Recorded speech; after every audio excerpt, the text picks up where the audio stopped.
Le Mexique est l'un des pays possédant la plus grande biodiversité, présentant différents écosystèmes dans sa région. Des forêts tempérées, des juntes tropicales, des déserts et des prairies. Dans ces habitats, la variété de faune est très importante, faisant de lui l'un des principaux pays en termes de population d'espèces différentes. Par exemple, le Mexique occupe la deuxième place en biodiversité de reptiles, ce qui en fait l'un des meilleurs exemples en matière de rareté d'espèces. Ces espèces possèdent des capacités surprenantes par rapport à d'autres ayant des aptitudes similaires. Un exemple en est le prognone, un ruminant également appelé antilope américaine. Ce mammifère habite les plaines semi-arides d'Amérique du Nord, des zones dépourvues d'arbres qui s'étendent au nord du Mexique, dans le sud et le centre des États-Unis, et au sud du Canada. Les prognones migrent sur de longues distances entre ces pays, démontrant que les animaux ne connaissent ni murs ni frontières. En effet, si le fameux mur de Trump venait à être construit, cette espèce en serait gravement affectée. Cet artiodactyle est souvent confondu avec les antilopes africaines, mais sa morphologie est unique et divergente, étant le seul représentant vivant de la famille des Antilocapridés.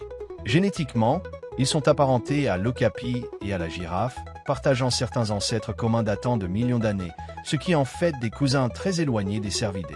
Le prognone est un mammifère mesurant environ 1 mètre de hauteur au garrot et 1,35 m de longueur, avec une petite queue de 11 cm.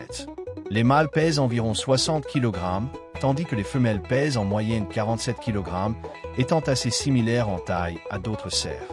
Son pelage est de couleur rousse, avec une petite crinière noire courant depuis la nuque et un ventre blanc, ce qui lui permet de se camoufler parfaitement dans son environnement.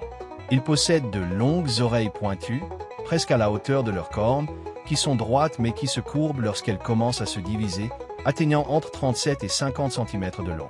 Ces cornes ont une prolongation à la division qui pointe vers l'avant de leur tête, devenant une arme mortelle s'ils chargent. Leur structure est très similaire à celle des girafes, avec une peau recouvrant les noyaux osseux. Les deux sexes possèdent des cornes, bien qu'elles soient généralement plus petites chez les femelles. Celles-ci commencent à pousser à partir de 6 mois et, comme chez toutes les espèces, sont constituées de kératine. Leur dentition est particulière.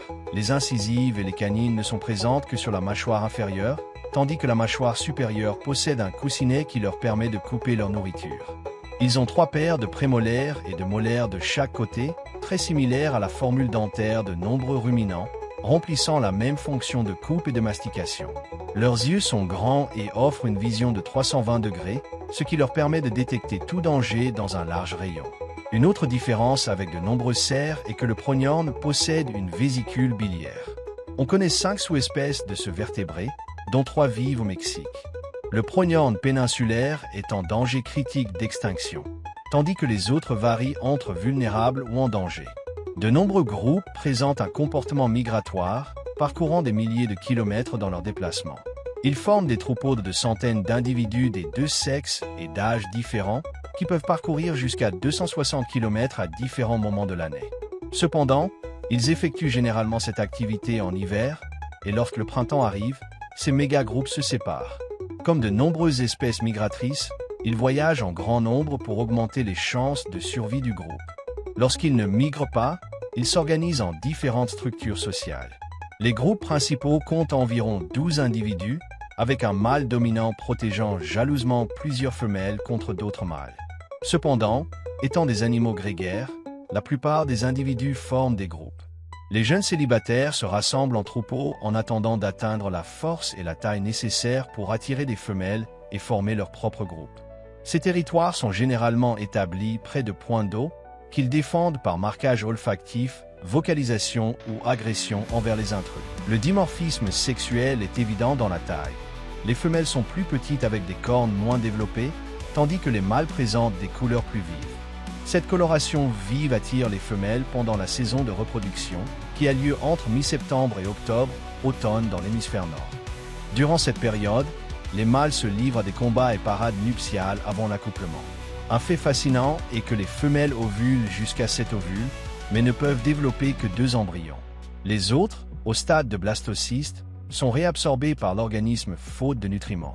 La gestation dure environ 252 jours et la plupart des naissances sont synchronisées aux mêmes dates, une stratégie similaire à celle des chèvres et moutons domestiques pour garantir des ressources aux nouveau-nés. Normalement, elles donnent naissance à un seul petit lors de leur première gestation, les naissances gémellaires étant plus communes lors des gestations suivantes. Les petits doivent se tenir debout dans les premières minutes ou seront abandonnés. Les mères possèdent 4 glandes mammaires dans la région inguinale, allaitant leurs petits pendant 3 semaines avant le sevrage. Les jeunes atteignent leur indépendance entre 1 an et 1 an et demi. Les femelles atteignent la puberté à 16 mois, mais ne se reproduisent qu'à 2 ans, tandis que les mâles deviennent sexuellement matures à 3 ans. Leur espérance de vie est de 12 ans en captivité et 16 ans en liberté, différence attribuable à leur comportement migratoire. Le prognon est l'un des animaux les plus rapides de la planète, le deuxième mammifère le plus rapide, atteignant 100 km/h. Contrairement au guépard, qui atteint 110 km/h mais sur de courtes distances, le prognon peut maintenir 80 km/h sur des courses allant jusqu'à 1200 mètres, l'équivalent d'Usain Bolt courant 1000 mètres à vitesse maximale et perdant quand même. Cette capacité extraordinaire a évolué en réponse à des prédateurs rapides, développant une musculature spécialisée, une locomotion digitigrade réduisant la friction, et des poumons maximisant l'absorption d'oxygène pour la production d'énergie via l'ATP. Lorsqu'ils sont jeunes, les prognons font face à de nombreux prédateurs dans leur habitat. Les lynx rouges chassent généralement les petits, tandis que les pumas guettent les adultes par embuscade lorsqu'ils ne les détectent pas. Les coyotes représentent aussi une menace, chassant en meute et se relayant pour épuiser leur proie. De plus, certains grands aigles, comme l'aigle royal, peuvent capturer de jeunes spécimens. Pour rester vigilants, ces animaux peuvent détecter des prédateurs à des distances allant jusqu'à 3 km grâce à leur vision aiguë. S'ils sont surpris, ils n'hésitent pas à se défendre par des coups de patte ou en tentant d'empaler l'agresseur avec leur cornes. Bien que l'espèce soit généralement classée comme étant de préoccupation mineure, certaines sous-espèces font face à des risques plus importants. Le prognon péninsulaire, par exemple, est en danger critique d'extinction, avec seulement 200 spécimens vivant à l'état sauvage. Cette situation alarmante est due à plusieurs facteurs. Le braconnage, contrairement au lynx où une chasse contrôlée pourrait être bénéfique, dans ce cas ce n'est pas applicable en raison du faible nombre d'individus, l'expansion des zones agricoles qui entravent leur migration, et la construction du mur frontalier entre le Mexique et les États-Unis qui fragmente leur habitat. Son importance écologique est inestimable, mais dans le domaine de l'élevage, leur valeur est particulièrement notable. En plus d'être un gibier réglementé aux États-Unis, activité générant des revenus importants, les prognons contribuent à améliorer les pâturages en se nourrissant de plantes épineuses, nuisibles et envahissantes. Cela favorise la croissance de fourrages de meilleure qualité comme la luzerne, le foin et le blé, bénéficiant ainsi au bétail domestique.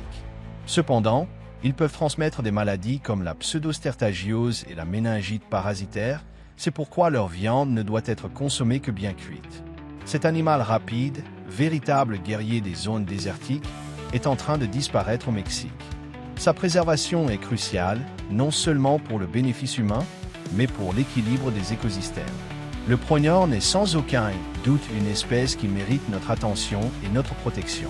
J'espère que vous avez apprécié cette vidéo. Si c'est le cas, mettez un j'aime et partagez-la pour faire connaître cette chaîne. Si vous êtes nouveau, abonnez-vous. Merci beaucoup d'avoir regardé. À la prochaine.